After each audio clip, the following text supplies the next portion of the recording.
everybody, I'm Dr. Sunanda Chava. Today I'm here to talk about juvenile idiopathic arthritis. So, what is arthritis? Arthritis is inflammation of joint characterized by swelling or effusion if two or more of the following features are present. So, the four features are limitation of range of movement, pain, tenderness, or heat. So, coming for juvenile idiopathic arthritis, according to International League of Associations of Rheumatology, it's a heterogeneous group of disorder which shares all manifestations of arthritis. So, we'll see soft tissue swelling and periosteal new bone formation in X-rays.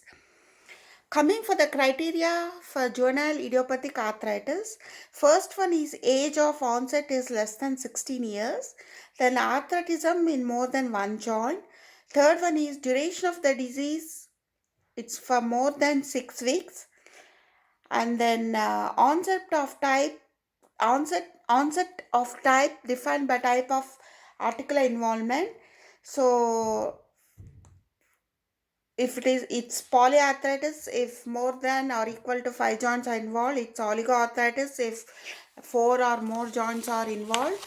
Then third one is systemic criteria, that is systemic with arthritis with rash characterized by quotidian fever, that is systemic manifestations will be there like fever and all. Then rash, that is evanescent rash. Evanescent rash is a wheal type of rash that disappears within 24 hours of appearing, and then also it's characterized by quotidian fever. Quotidian fever means occurring daily. So fourth one is exclusion of other forms of juvenile arthritis. Then coming for etiology, the etiology of the juvenile idiopathic arthritis is unknown. There is polymorphism of PTPN22 gene and tumor necrosis factor alpha is involved in that. We have HLA-DRS, DR8, DR4, DW1 are association, and then HLA-B27 with late onset of oligoarthritis we can see. So this HLA-B27, as we know, it occurs even in ankylosing spondylitis. So in this juvenile idiopathic arthritis, both humoral and cell-mediated immunity is involved. So coming for investigations, we usually do complete hemogram, peripheral smear, ESR, C-reactive protein, antinuclear antibody, titer, X-rays, radiographs. So other non-important are synovial fluid aspiration for microscopy or culture, or bone marrow aspiration in only severe cases. So coming for ILA classification of juvenile idiopathic arthritis, first one is systemic, the next one is oligoarthritis, then polyarthritis. In polyarthritis you have two types. One is positive for rheumatoid factor, the other one is negative for rheumatoid factor. And then psoriatic arthritis, and then enthesis related arthritis, and then undifferentiated arthritis. Coming for systemic arthritis, arthritis in more than or equal to one joint preceded by 2-week fever documented as quotidian fever daily for at least 3 days, accompanied by more than one of the following features, that is evanescent erythematous rash, generalized lymphadenopathy, hepatomegaly, splenomegaly, serositis, that is pericarditis or peritonitis, and pleuritis and all. And then daily fever with serositis, and then knees, wrist, ankles are involved. Males are equally involved like females.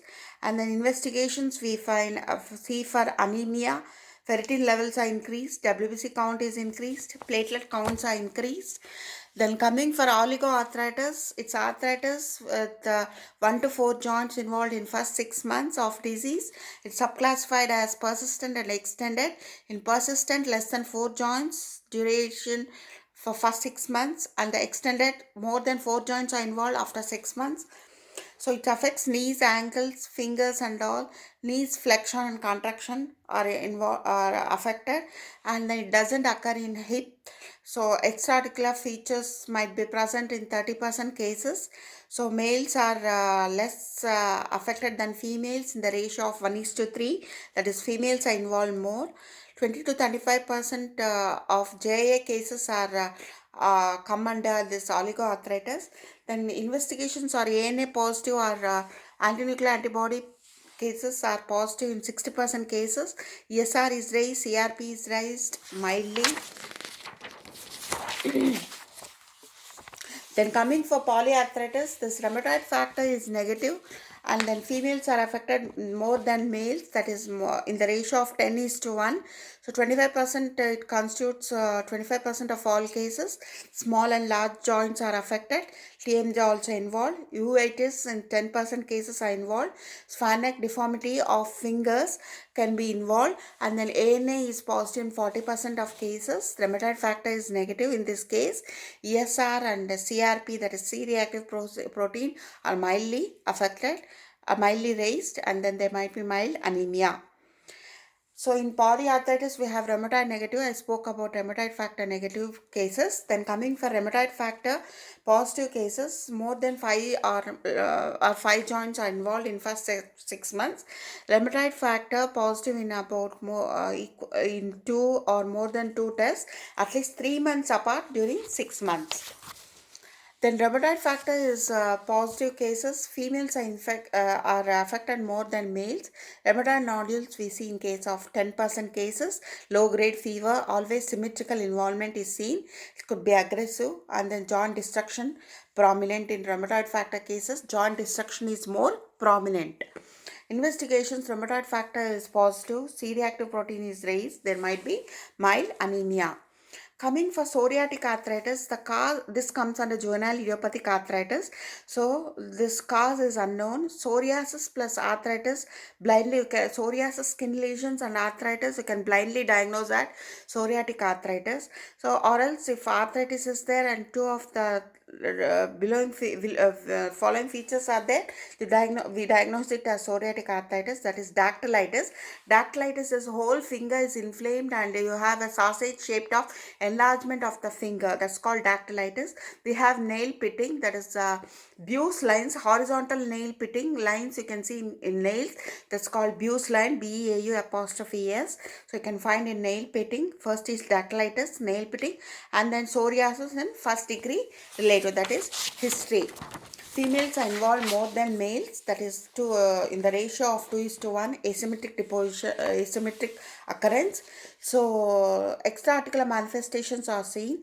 Proximal interphalangeal joints are involved. Uveitis will be present.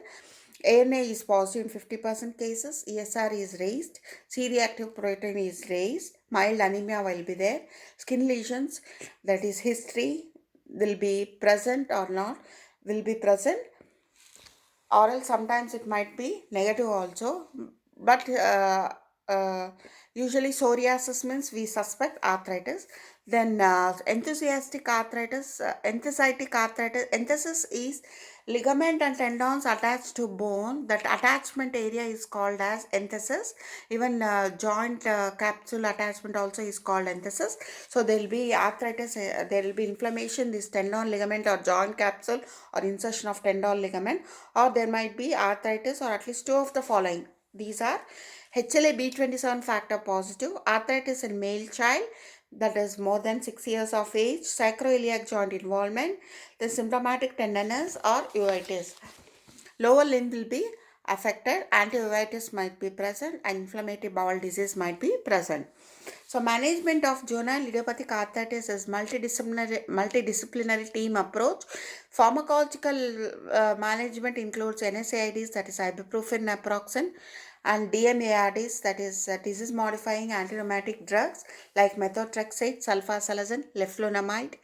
So this leflunomide has side effect of reversible alopecia and teratogenic, and anti-TNF alpha factor, etanercept, infliximab, adalimumab, that is monoclonal antibodies. Then immunosuppressive drugs. Then rituximab, it causes hypotensive encephalopathy sometimes. Then coming for next is physiotherapy after pharmacological therapy. Then we have occupational therapy. Then we have ophthalmological opinion for uveitis cases and all. Then interleukin 1 and interleukin inhibitors can be used.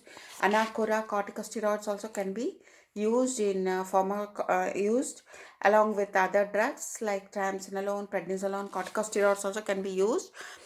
Then coming for undifferentiated arthritis, it's an inflammatory type of arthritis involving joints.